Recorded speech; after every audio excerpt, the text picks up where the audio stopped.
Naka-pulgiraw yan. Ganda yan. Outfit check, bro. Outfit check. Madapas mo. Ano sports mo? Nakakalito ah. Kaya yung hawak niya parang pang motor. Pag ganito, Pipiga kayo mamaya. Parang pinipiga niyo. tingin lang ha. Kasi ito mga bulgir ah. Nakapulgir ka. Sports ko eh. Pwede. Isa ba? Ulit ya. Ulit Hindi ya. natin ko natama pa yung second follow. Kung paano mo nagawa yun? Ganda ng outfit niya, no? Gago! Palo! Mangin. Ang lupit mo, boy!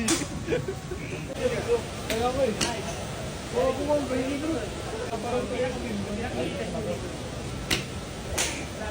Panis, ito na sports ko ngayon.